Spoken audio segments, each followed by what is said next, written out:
through different zones of the theme park. Theme park MMOs, and the most evident theme park MMO is going to be WoW. You start out with a specific zone, you level through that zone, you go to the next zone, you never look back. Keep going through the zones until you get to the final zone, and then you either just restart and you go through it again, or you stay in that zone and do that. The difference between, and then a sandbox MMO is going to be, say, living in the game. It's constantly changing. You're building your structures, you're building towns, or you're advancing your character in that way. But there's no zones, there's no dungeons, there's no progression in that form. The progression is all based on what you as a character wish to perform as. Like RuneScape was, I remember being really heavily sandbox, but I never played RuneScape. So this is all I'm getting off of reviews, because it allowed the player to not just push through content, they actually just develop their character. And that itself is a key point of sandbox MMOs in a sense like that, like crafting and external stuff in that form. Theme park versus sandbox is mostly going to be over what the player is allowed to do versus what the game makes the player do. Do you have to grind through dungeons every 10 levels, or do you craft your newest gear set whenever you feel like it and you earn the materials for it? Or like, I might not be explaining it right because I'm going off of what I remember to be the example, and we could probably pull it up as well. But a sandbox is going to be what you can build, and then a theme park is going to be what the game developers want you to go through. That's like a really clear way to do it. It's like the theme park is being railroaded. You have to do this, you have to do that. They're pushing you towards this goal. There's no variance. You don't get to choose. Like, once common storyline, once you finish it, you're done. Versus sandbox being the players choose what they do and they choose where they go. Like, Ash's Creation is going to be a much more sandbox MMO than a theme box MMO. Theme park. Yeah, that's a great description, actually. But hold up one second. I just noticed that I actually just started recording because OBS was being somewhat confusing. So if you're just tuning in right now, we're talking about sandbox and theme parks and MMORPGs. If you have any questions, please just type it in chat. All of us will read it and we'll probably address it sometime during this discussion. This is probably going to be an hour long, hopefully. Okay, and now going back to the topic, Jess. Yeah, it's actually what Jess really described. Um, from my understanding, theme parks are really linear progression. The developers want you to go through different. Well, basically the game tells you where to go. You know, you don't really have an option, and you're gonna just progress like how everyone else does. Everyone has the same progression until end game. And sandbox, you really don't have a clear objective. You can make the game whatever you want it to be. Honestly, that's kind of a vague description for my part. So after hearing that, Cal and Pizza, do you have any topics or questions you want to ask about that?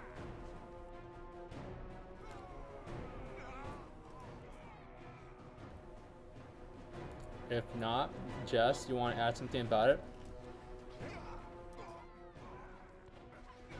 Okay, I'm first gonna just pipe in. Like, you guys have opinions about these games, throw them out there. Like, do you guys like theme park MMOs? Or do you Yeah. like sandbox MMOs better? I mean, It's go ahead. I've never played a sandbox. I don't know. But I was watching something earlier that I think really like well describes theme park MMOs, and it was they were described it as a flower with the stem being the like progression of levels, and then the petals being the branch off afterwards. And I don't see anything wrong with that kind of like gameplay. Okay. I like that topic. If you don't, do you mind if I speak about that? Go ahead. So the flower, I like that. I like that analogy, fucking whatever. The stem being the levels, like parts of the stem going up, being like 1 through 20, 20 through 40, 40 through 60, and then you get to the actual game, or the flower being the end game. Because a lot of theme park MMOs have this in common: end game's what you aim for, is what you rush for, and those flowers branching off being all the things you can do at end game itself, which a lot of theme park MMOs focus only on the end game. Yeah, but do you think that's an issue? Because in a sandbox, you don't really need to get to endgame. Some people say they don't feel rushed to get to endgame during with a sandbox MMORPG. Like, How just, does- I'll let y'all. I have. I'll talk first. I mean, I think it's harder to pull off a good sandbox game than a theme park. I don't think either one is worth it. I generally think sandboxes have more value. Like, you can put in a lot more time into a sandbox generally and get your time's worth. Whereas a theme park, after you've done everything the devs have set for you, you're done. That's like a bunch of people who play Final Fantasy 14 log in, clear their dungeons, and then they don't log in for the next couple weeks or whatever. That happens with a lot of theme parks, I think.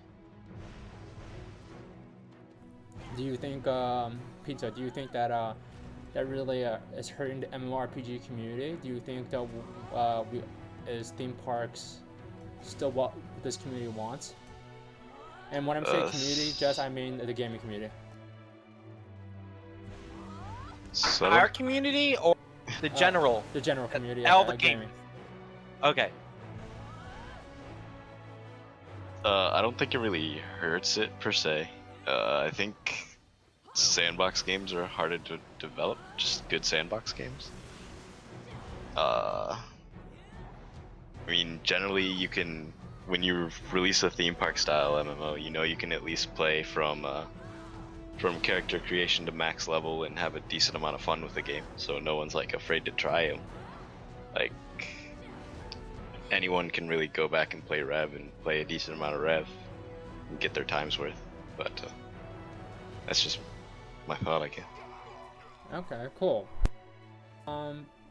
So I've noticed, if you're a gamer, an MMORPG gamer, you notice that a lot of people in the community is just so sick of theme park MMORPGs though. Why do you think that actually? Like, even though what you just said there, everyone can experience it and it shouldn't be something bad to the community, there's some people who dislike that the theme park atmosphere anymore, the progression of theme parks. Any theory? I mean, I guess, yeah, if you get too much of one thing, you get tired of it. It's how it is for anything. And right now, most of what we have is just theme parks. A big issue for it is, like, I'm just gonna. Go. We're getting the same shit. Like, levels 1 through 20. Do this dungeon. Go to the next dungeon. Go to the next dungeon. Maybe some crafting on the side. Maybe some crafting on the side. That's one thing Black Does Online brought to this situation that made it really different. But Black Does Online sort of is a theme park in the same sense. You're still doing the same thing over and over again. Grind these mobs. Move to the next mob. Move to the next mobs. And theme park MMOs just stick to the same system of having the people do the same thing on this part, same thing on that part, and same thing on that part. And there's no real variance to it. Like with a sandbox MMO, I mean, while it is a lot scarier to go into, like Albion Online, I didn't begin. I didn't even buy Albion because because I was scared to get into it. I saw the nightmares of people that had been there since alpha, that weren't getting reset, that were ahead of everyone, and I sat there and I'm like, I don't want to be put behind just because I'm starting now. Like, I really don't want to be behind because I decided to start just now. And that's one thing that kept me from going into it. And that's one thing a lot of sandbox MMOs have a big fear of. With theme park MMOs, everyone has that barrier they can't go past. They hit the max level, they hit the max gear score, and they can't go any farther. But with sandbox MMOs, you tend not to have that limit. And a lot of gamers are sick of theme park MMOs because they rush through it and they hit the max level and they're done. And they're sick of it after that. And that's just what a big part of the community hating it is about. Well, I kind of disagree with that, Jess. Why do you think that in a sandbox it takes a lot of players are afraid that they can't catch up? You know, in a sandbox you can do anything you want. So I don't see any reason why a new player should feel threatened or not motivated to catch up to new players. You know, I mean old players. Like, I honestly think that theme park actually might have that more of an issue than a sandbox, because like just a few weeks ago, me and Pizza were we're playing World of Warcraft, and it was just a extremely hassle to trying to reach endgame. Actually, we haven't reached endgame yet because it just takes forever, and it's the same thing over again. It's a theme park basically. And WoW, World of Warcraft, is one of the most renowned games in MMORPGs. Well, okay. Sandbox versus theme park. We have to break it down into what do these key components give the players when you're leveling up. Something like WoW that's been around for so long tends to have a more boring early game than it is as you progress further, because a lot of their zones, as you go through them, they've added new content through expansions. They've added new progression systems, and as you go through it, you're getting a new, fresh look on it from older players to view it. A new player coming into it, they're going to be stuck with the same stale stuff that the old players had to go through, and that they've already experienced different versions of in other games. Like look at Final Fantasy XIV versus WoW. The early game is really similar in many aspects from what I've heard, but very different at the same time. And then you look at a sandbox MMO to where everyone's starting out. You start with a blank slate, given nothing, and you have to decide where you're going to go with it. Well, the reason why for a lot of sandbox players is it's a bit of a fear to start a new game, start a sandbox game in your head, is that a lot of sandbox games do not have any protection for the player. If you lose, you lose everything. And for someone starting out that doesn't have a lot, if they get anything then they lose it, it is a big like hit on them, and they end up getting salty. That's what I want to use here, salty. And they end up sitting there and they're like, well, I want the game devs to protect me from losing. Players that are ahead of you didn't have to lose their shit in the first place. They got it and they kept going with it. Like, you started late, too bad for you. I'll be on the line as a good example, because people, when they die, they lose gear, they lose stuff like that. Your stuff can be destroyed. Guilds are running rampant, owning a lot of the server space. Like, they just legit own it, and they shut down people that before they start up, and they keep people locked out of areas. And if you try to fight them for it, they're just already there. They're already like formulated. They already have their foot on the ground, planted firmly, and they're not going to let you pass through. And they're going to keep you shut out of it. And there's no way for you to catch up or get in there.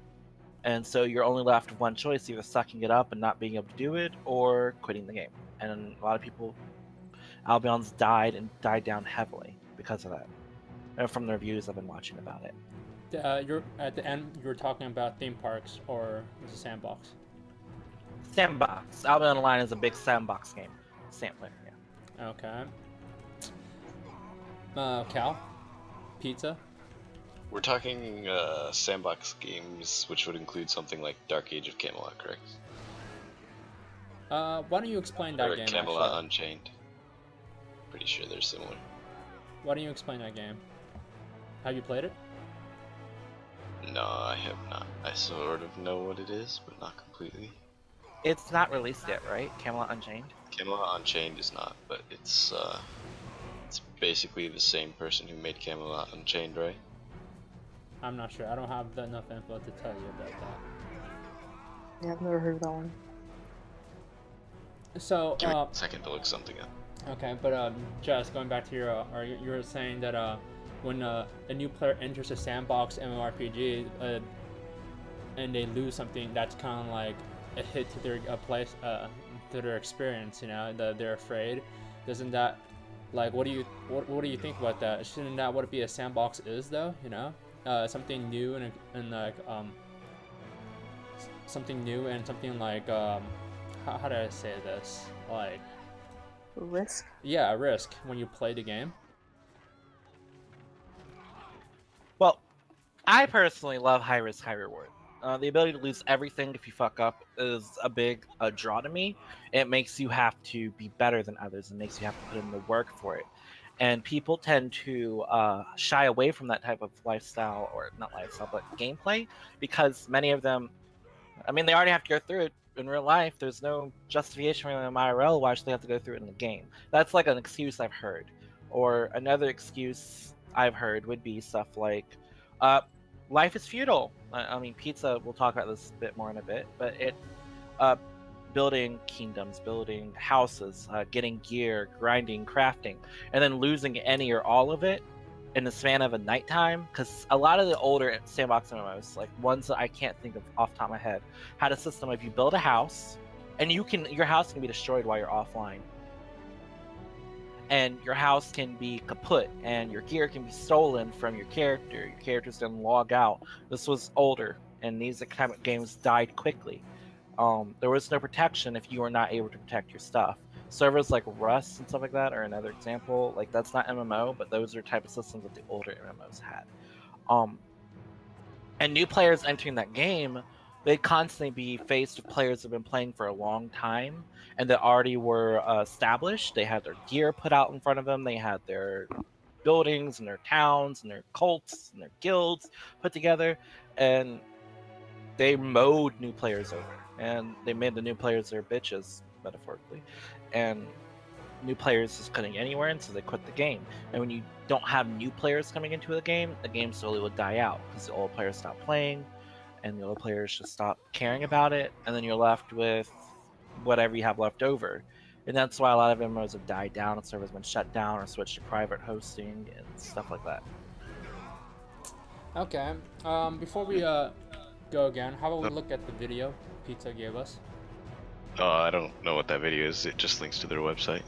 Oh, okay. Never mind It then. basically links to Life is Feudal, which is you've seen Rust before at least, right?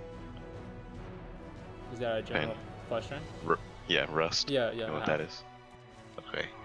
So sandbox MMOs that Jess is talking about are basically like that, and I think the biggest problem with them is more community based, because like they all have these grand ideas of like building your own cities and stuff, but the problem is people are too almost eager to kill each other to ever get anything built. Well, that's part of 'Cause the I don't- game, though, right? So Damn right. Sure, Yeah. sure, it's part of the game. It's part of the game, but like the best part about playing this game would be if you could like stop killing each other for like 10 days and build up like an actual city. That'd be so much more epic than if you just like have your own little fort and then some guy comes in the middle of the night, blows up your fort. And I think that's like the main problem with these games. They try and sell you this idea of, oh, you can build your own kingdom, but you never really get there because people just keep killing each other. So, do you like? And Go ahead. when you log off, your stuff still stays there and people can destroy it while you're not there. That's a big thing too. Like, I mean, like, oh, you have to go to work. Well, you can't be there to protect your town, your house, and you log in that night and someone had destroyed it all, razed it even. And it's risk reward with the game, but people get tired of it. Like if you were to play like and like it's just you get tired of it. Like if you fail the dungeon in a theme park MMO 15 times, you get tired of it as well. All your progress wiped when you get a team wipe up the boss and you can't complete it. You get tired of it as well. Gamers get tired of stuff that ends up being tedious for them. It's tedious to have to rebuild your house 15 times, and every night you come back and someone destroyed it again. It's just tedious. Okay, but like, let me ask you, like, when you guys are describing Sandbox, it feels like you guys are not limiting what the player can do. In Sandbox, there is some limitations what a player can do sometimes. It's not do you hold your definition like there's no limitations of what a player can do?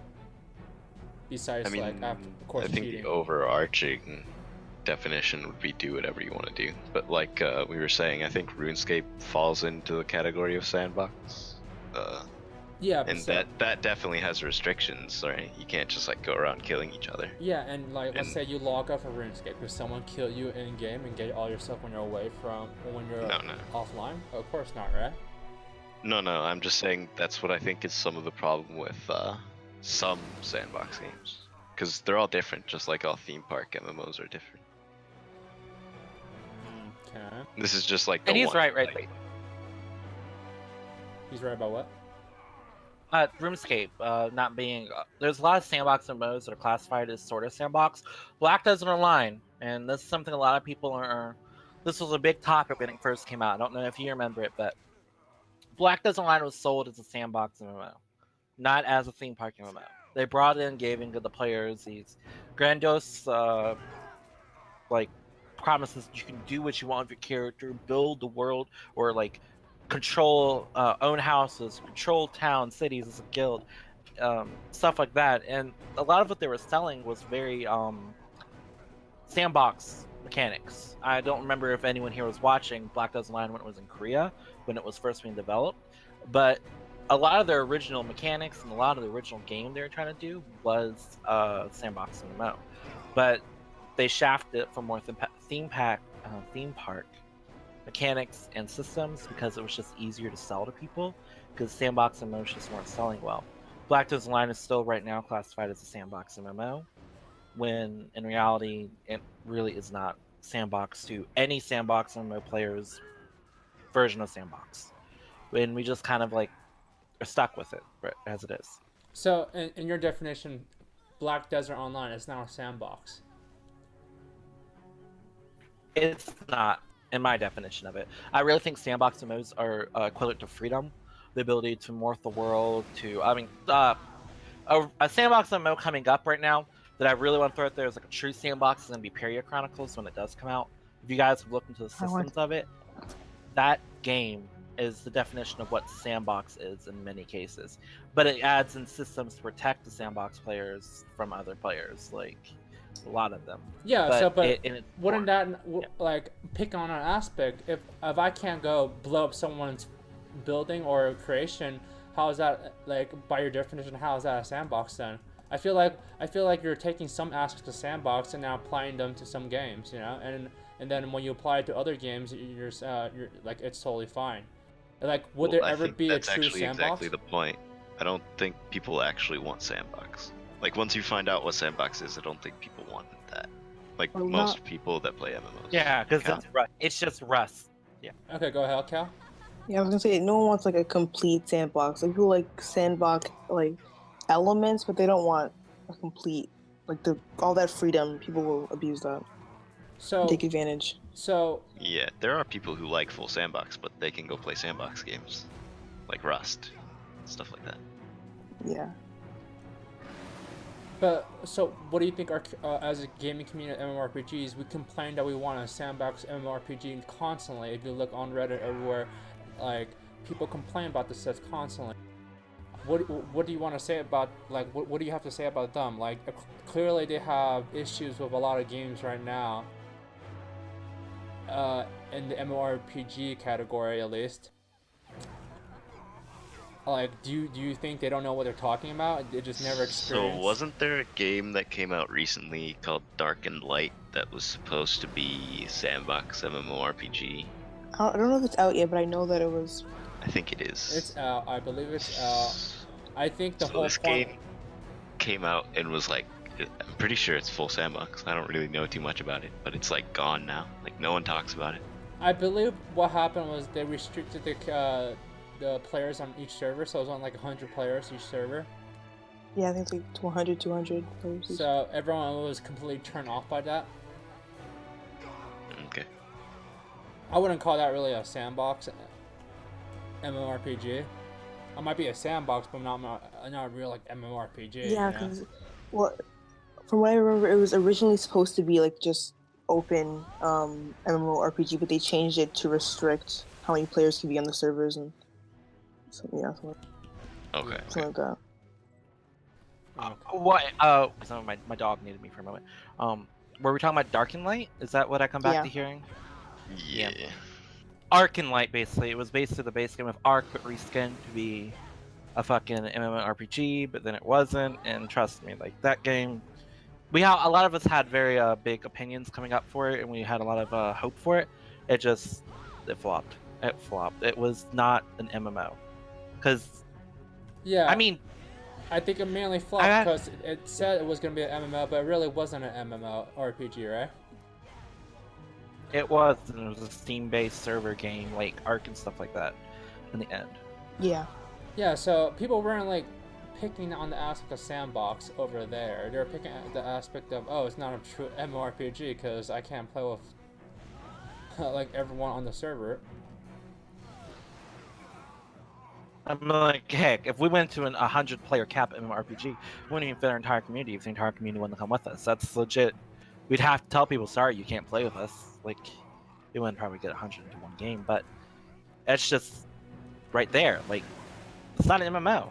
Okay. It's only your guild in that server. It's not an MMO. Okay. I think Jesse missed my question. Is like, in the MMORPG community, I'm gonna repeat this because you were messing with your dog.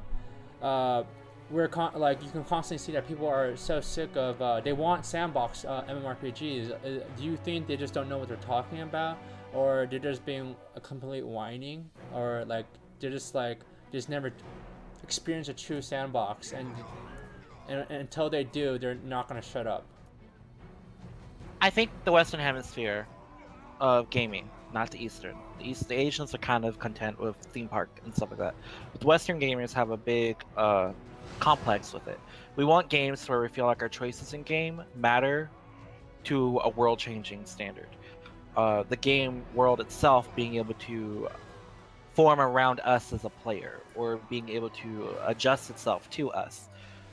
Epic destroying NPC villages, destroying castles, towns, stuff like that. We want that. But I don't think MMO players at the end of the day sit down and really think about what that means. It means that a lot of imbalanced zerging is going to happen again. If you guys remember what zergs were, those MMOs of the past, it was 100 people versus 10 people, ganging up on people and using superior numbers to beat them down. That's all the sandbox MMOs will equate to. But we have Ashes Creation coming up. I want to mention that here, where they're planning on putting in systems to try to deter zergs. And they're putting a lot of sandbox systems into the game, such as the node development system and open world and everything like that. They're putting those in, and they're putting in systems to protect not just the players playing the game that want to play the sandbox aspects of it, but the players playing the game that want to play with their friends and use their numbers as an advantage against other people. They're protecting the smaller groups of people in that system. But I think a lot of MMO players just don't really know what they want out of it. I think they're discontent with what they're getting right now, and they're wanting more from MMOs. They're wanting MMOs that feel more like single-player RPGs a lot of the time.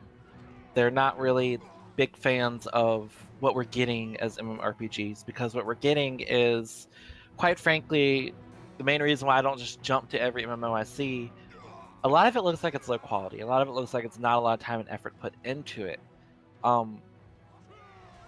Guild Wars 2 was the last time I played to where I definitely could see that the developers put in their heart and soul into the game.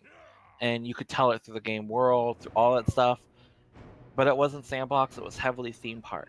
And I don't think gamers know what we really want. And that's one of those things where I think until we get something that gives us a taste of what we think we want, and we can see if we like it or not, like Ashes of Creation is going to give a lot of people that taste, because it's promising a lot of stuff.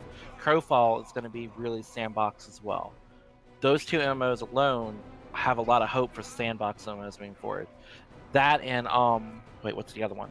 Period Chronicles? Period Chronicles is going to give it as well, but on a different scale. Period Chronicles is going to be more open world based. Not open world, but open game. I don't want to call it like that, because they're going to let you actually mess with the base code of the game and everything. But stuff like being able to build houses, destroy them, wage war, change the game world, conquer continents, stuff like that. Like Crowfall is putting that out there. Ashes Creation is going to have it in a sense. There's another game coming out, Pantheon, I think it's what it's called. Pantheon Rise of the Fallen, maybe? Yeah. That might be in there. Yeah. Yeah, it's Yeah, that one's... Yeah, that's going to have it as well. All those games are bringing in a lot of sandboxy elements that gamers have wanted for years, but we just haven't gotten.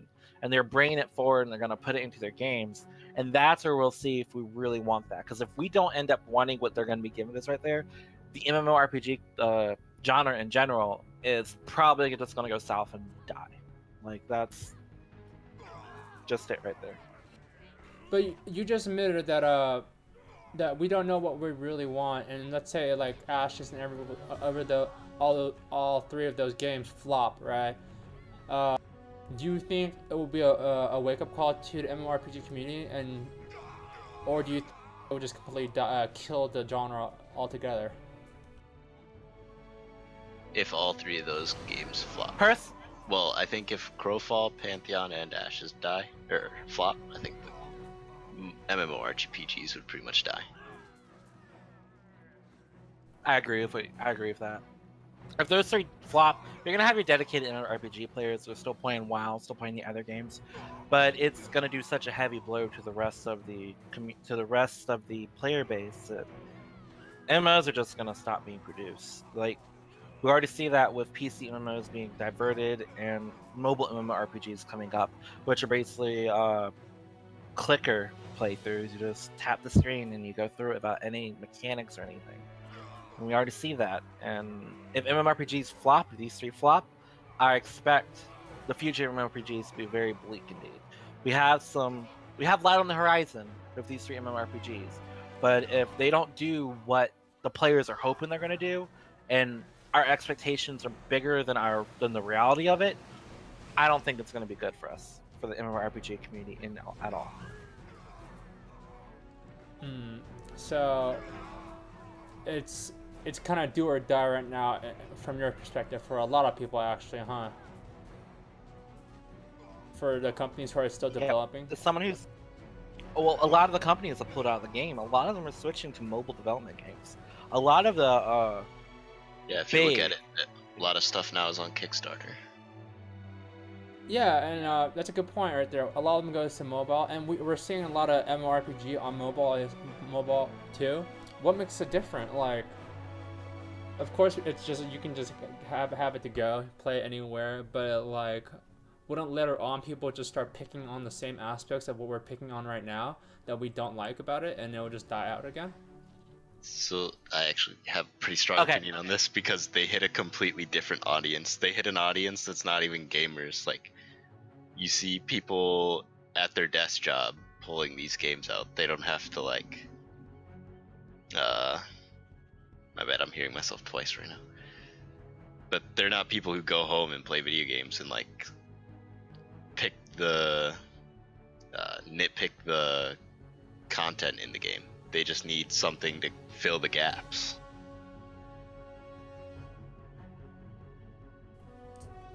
So are you saying that people who are playing these mobile games are not true gamers, really? They're just like bored out of their mind? Not necessarily, but like they hit a different what's it called? A different group. Like, yeah, different audience. Demographic. Yeah, all those. Cause I agree with Pizza. Yeah. Like, good. The gamers that are playing on mobile right now, while they're gamers still, they're playing games and they're enjoying these games and loving them. And at the end of the day, that's what a gamer is. They're in a different demographic. They're people that don't have to be seated at a computer desk in front of a console to play these games. They can be on their phone on the train, daily commute to and from work. They can be at their desk during break or at their desk during their work if you want to get fired for that. Anyhow, and there are people that are playing these mobile MMOs, and these MMOs aren't that intensive skill-wise. They don't require as much focus as other ones do. I tried Torum Online, which is a mobile MMO, just the other day. I was playing through it a bit. It was really simple and easy. Click to move here, click this, click that. One finger, and you can play the entire game. Just with one finger, and not actually having to pay much attention to it. And what, Cal? Torum, okay, but in mobile MMO's defense, Torum's really old, Jess. I don't think that's like a good example of like, especially with like all the new ones coming out now. How about yeah, that's a good point. How about Revelations when it went onto mobile? Like, now that one exploded, then like flopped, which I thought was incredibly funny. What do you think happened there? Why do you think it was the downfall of that game? I think Cal would actually be game since I don't have as much experience as she does with them. I didn't play that one, that Revelation. I didn't really went mobile, to be honest. Lineage 2 Revelation, I think is what it was titled. Lineage 2 Revelation, sorry, my bad, yeah. Yeah, I didn't play that either though. Like there was Yeah, I didn't touch commercials. it myself. There was commercials about it. Like I remember seeing some celebrities endorsing it. And I think that was part of the reason why it exploded. A lot of people who were just like, as we just I'm say, gonna send you a screenshot and you can pull it up on your screen, Curtis. I literally actually have it downloaded but have not opened it yet on my phone. Go ahead. Like Nate, you might have some strong opinions about this. Why do you think that game failed? Honestly, because it did have a strong player base Well, right from the get go. it blew up because people like Lyric had sponsored streams. When you get a sponsored stream to 50,000 people, you're gonna get people are gonna download the game. It doesn't cost anything to download a mobile game. Typically, yeah. So I think that's why it blew up so quickly. As to why it died, I didn't really play it because I don't see the point in playing mobile MMORPGs. I don't think they really offer anything, but I heard it didn't, like the character customization wasn't all there. I'm pretty sure there was like an auto button, so you could just do everything automatically, and all you'd have to do is like tap for text. That's very immersion breaking. So I'm One guessing a finger lot of their playthrough. numbers just quit playing because there's nothing to keep you there when all you're doing is tapping through text.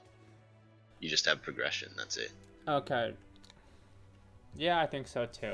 How about this? Going back to the theme park and sandbox topic, do you think that most games right now are trying to aim for linear progression, so a theme park progression up to the point of endgame, and that's when they try to get more creative? Do you think, like, we see that for a lot of games actually, where all the options are at endgame, right?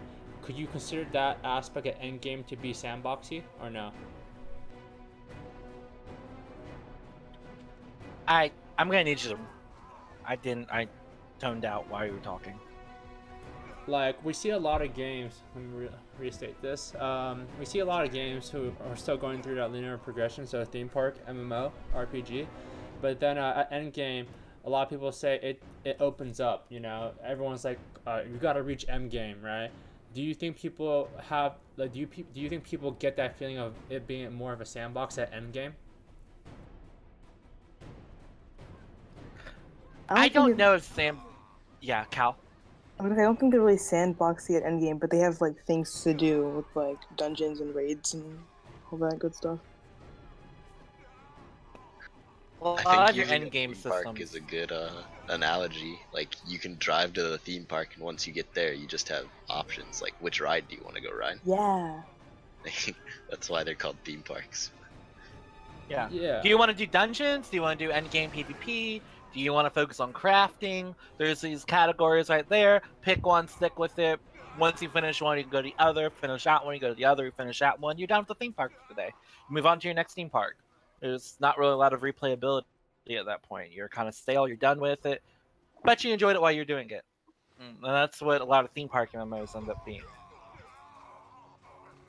Okay, so how about this? How about a phrase that do you think that theme parks at the end game create like a like an illusion of what a sandbox could be, Because when I read people commenting about sandbox, they're always saying, I want to do this right at the get-go, you know what I mean? If I just want a PvP, I just want a PvP, So like, a good example would be like Guild Wars 2.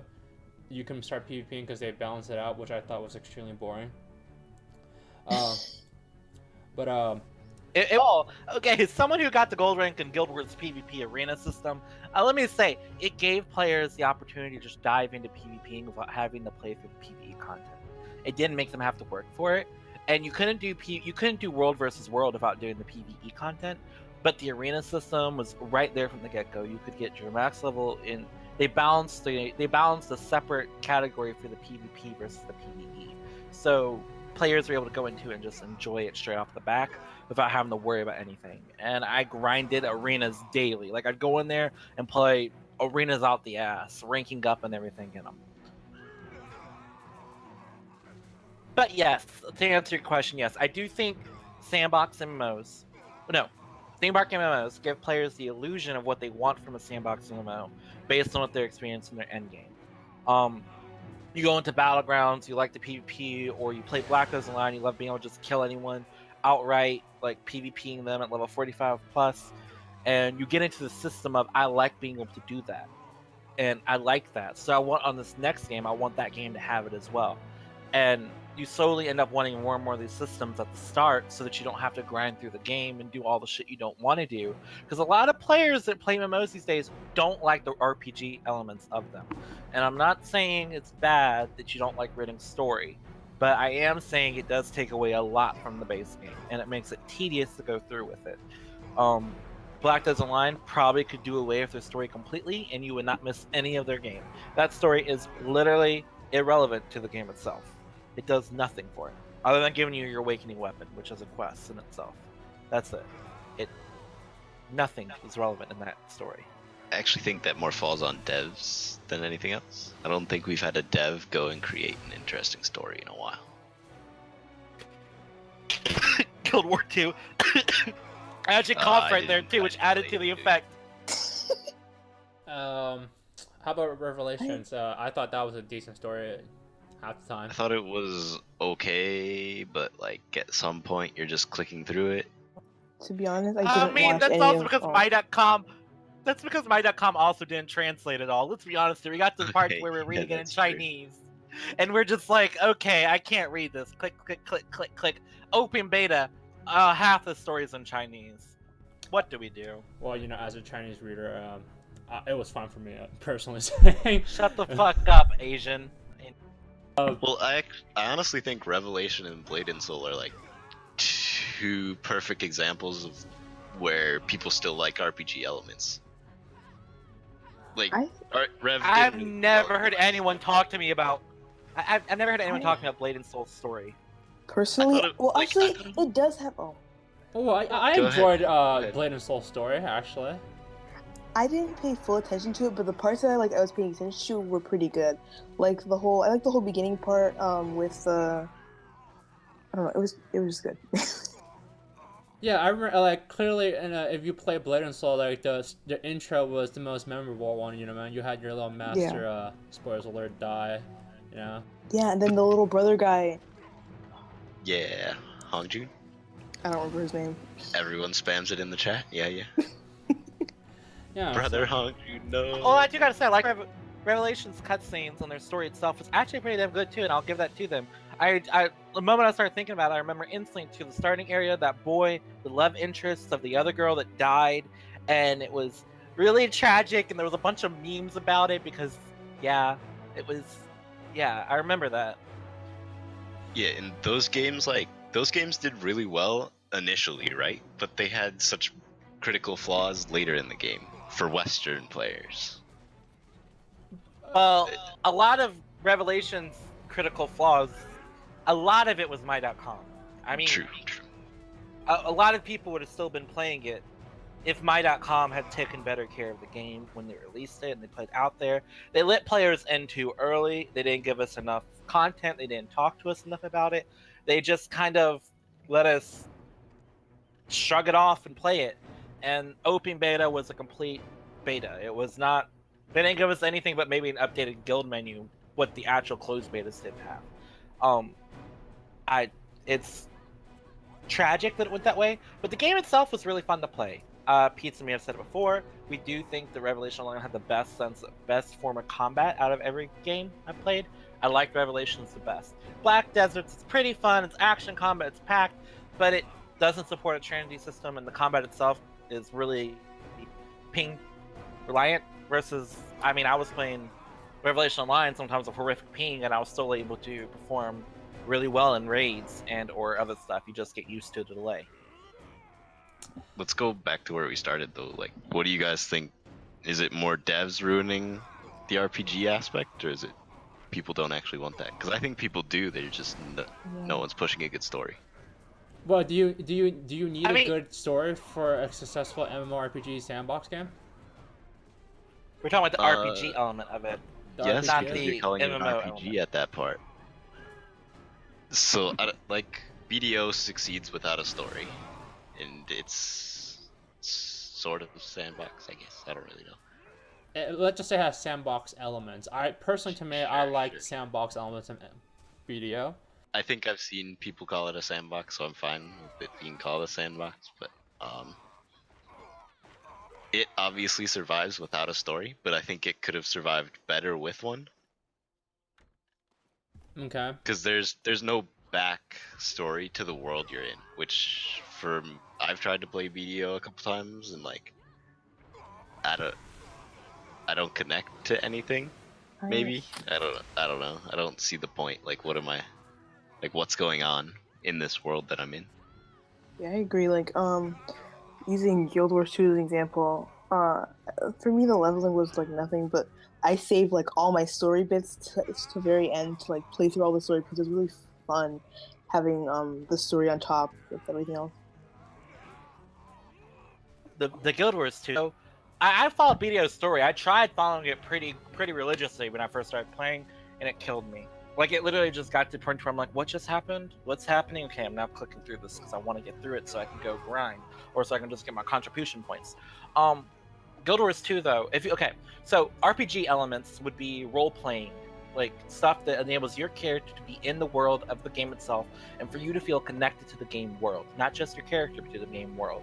It's really easy to feel connected to a character you create, but a lot of the RPG elements of MMOs is the story, the world, and the PvE environment. Okay, and you're gonna be like, well, wait, PvE? The monsters that inhabit the world add a lot of story to the world itself. If you see a corrupted bear that's seeping with gooey shadow ooze, you're going to be curious about why the fuck is this bear so fucked up, and you're going to want to find out why, maybe, if you're that type of player, and you're going to try to figure out why the fuck this bear is so fucked up. But a lot of the story bits in games like Guild Wars 2 does a great story. They put it out there and they're like, here players, we wrote this story for you to enjoy, but it's not all the game has to offer. The game has a lot of other stuff to offer, but the story is so well written and so on top of it. Yeah, I mean, because Guild Wars 2 is made for the story. Your choices in the story carry on to the next choices in the story, and they carry on through it, and they change the game world and the stuff like that. And as you progress, you literally are crafting your own book of your character's life, and there's actually a page you can go and look up on it and read it through it. There's war, it's all that stuff, and it feels great and epic, and you can do it with your friends. You can do story with your friends, and it doesn't lock you two out. Your story instance your friend comes into, and they take part in your story with you, and it's amazing. Like, they do a really good job on it.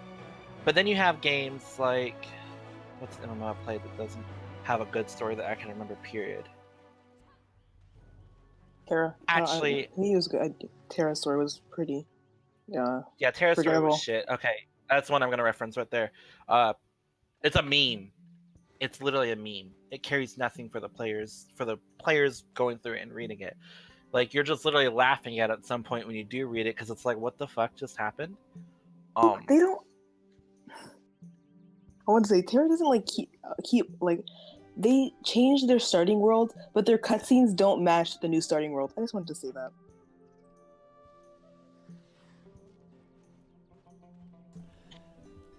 Okay, let me. Okay, those are all good points. Let me ask you, as a so we all know in an MMORPG world, there's like several types of players, really. You know, let's just categorize one player who two types really: a PvE player and a PvP player. Right? Their sole objective is just the PvE player is just to experience the world, you know, and they like to do like life skills and everything else, you know, and they like the social aspect. PvE would be raiders. What do you say? PvE would be raiders. Raiders? PvE would be raiders. There's three categories. There's PvEers, there's PvPers, there's four. PvE, PvPers, PvXers, which is ones that like everything, and then there's crafters. Crafters and PvEers are not the same. Trust me on that. Really?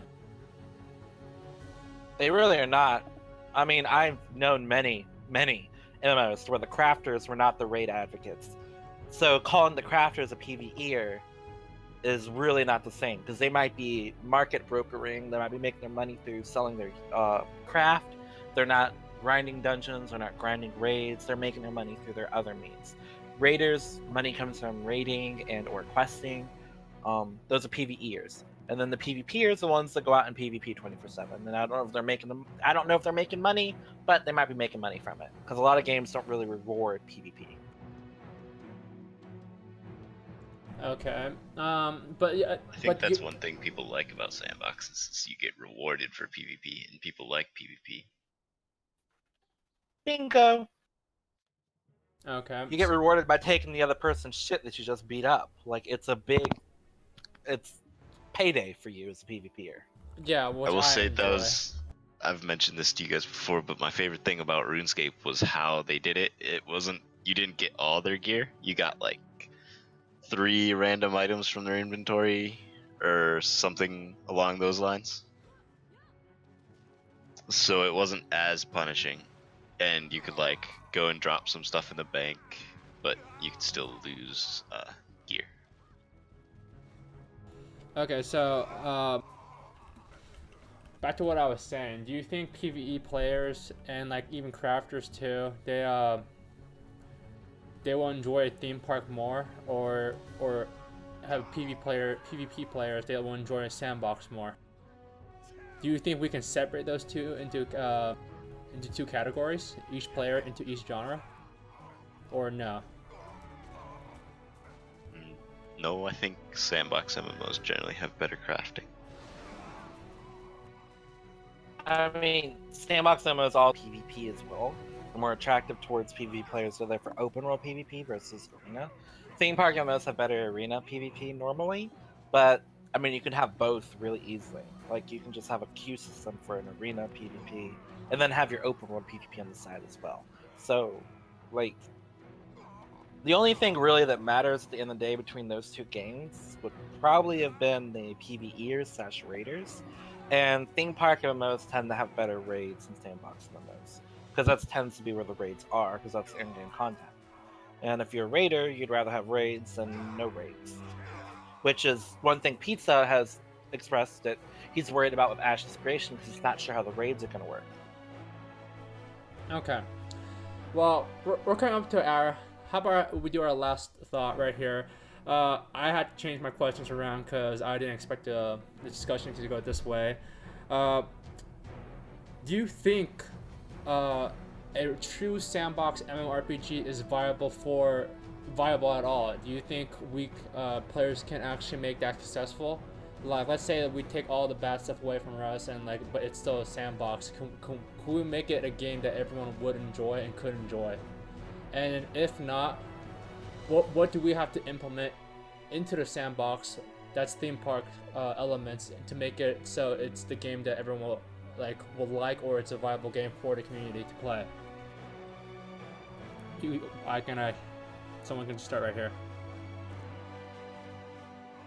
I think levels tend to be pretty important, just as a sense of progression. Basically progression elements that you keep and don't lose when you die. Yeah. I mean, those could be the very well skill progression, like leveling up your certain skills for a class, not your class experience level itself. Cal, go ahead. No, I was just agreeing with you because I didn't see a place to start. I don't know. Tree of Savior. While it does have a normal level progression system, it also has other progression systems such as class progression, skill progression, systems like that. Yeah. Systems like that could be very efficient, very well used. Tree of Savior does it in a weird way to where it's just it's weird. I have to say it's weird. But Black Desert Online, we don't need the static level system of 1 through 20 and 20 through 40. As much as we just need a system of progression where you feel like your character's progressing, but maybe in your own way, like through skills or crafting or something like that. Favor through factions. That's something big that a lot of games kind of did away with. Gaining the favor of this faction to gain these perks while you're in that area, or to have these NPCs be friendly to you, or give you certain quests, stuff like that. That's a big thing with progression that a lot of games just did away with. Like, out the window, bye-bye. But sandbox MMOs, I do not think would be a true 100% sandbox MMO. I don't think it would be super successful in this day and age. I don't think so. I feel like that's just going to it's going to have some theme park elements to really be successful, and that's kind of a requirement for it to be. But if it can come out to be majority sandbox like Ash's Creation, a bunch of these others are looking to be, it can succeed.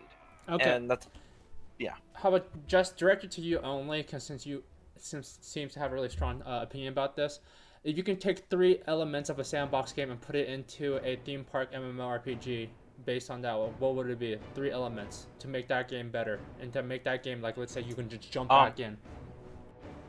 Unrestricted overworld PvP that has consequences for dying in it and consequences for killing other players in it. So like the corruption system, Ash Creation. That's my first one. Unrestricted overworld PvP, like not hidden behind levels and or zones and or arenas and maps, not hidden behind any of that, but just you can kill someone level 1, go into the world, you turn to someone, flag up, and strike them down, stab them in the back.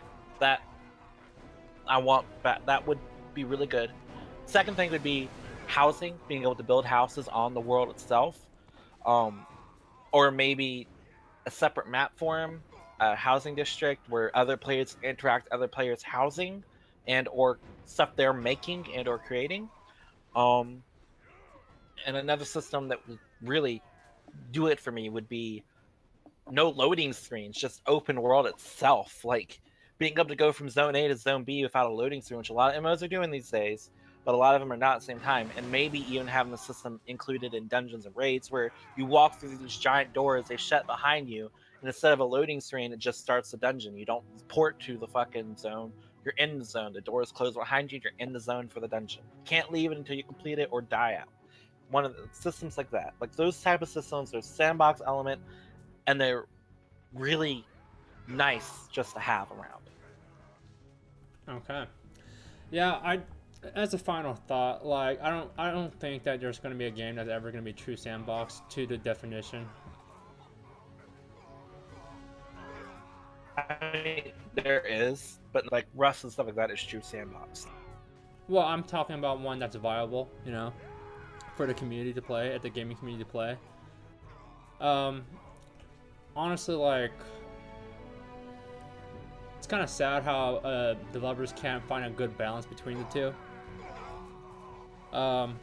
So I'm guessing from this conversation, a lot of us, like, from our opinion in our conversation, it was like we need developers need to find a really good balance between theme park and sandbox in order for a community to thrive. And right now, our community as a whole is confused of what we really want and how we view sandbox. Is that can everyone agree on that, or does anyone want to add on to that? You know, yes or no would be great, guys. I don't have anything else. Cal? I have nothing else to add to that. I agree. Okay. Well, I think I'll end it today. Guys, thanks for showing up. Any people who are watching this, if you're watching this on YouTube, tune in every Sunday at 8 p.m. PST, 10 p.m. CST, 11 p.m. EST. We will be taking questions and everything. I would like this to grow and start having people come in and participate in our chat. If we have a big enough audience, we will be taking questions at the end and maybe even in the beginning to address YouTube comments. Also, YouTube, people watching YouTube might be seeing this a bit delayed from the actual recording. Maybe like a day after. It's going to be up to whenever we get put on the YouTube channel. But always tune into the Twitch stream if you want to see it at 8 p.m. PST. Yeah. Damn, Josh, you just made me lost my train of thought. I had to correct that though. That was going to confuse people. Really? Okay, hold up. What was gonna say? Yeah, so I'll provide a Discord channel too. If you're not cool, if you don't want to do it on YouTube, like send me a message or anything. We are, all 4 of us are in a gaming community named Temple, and I will be posting the link in my Twitch stream and YouTube channel. Feel free to come in and experience the community as a whole. You know, we're very friendly, and we just like playing games together. As of right now, Pizza and me are the permanent people on this. Going to be doing this. Pinkett and Cal will be doing this on and off, and whenever they can come on, I'll gladly take them. And if you have any questions specific to them, to these 3 members, please message me, or if you can find a way to directly message them, go ahead.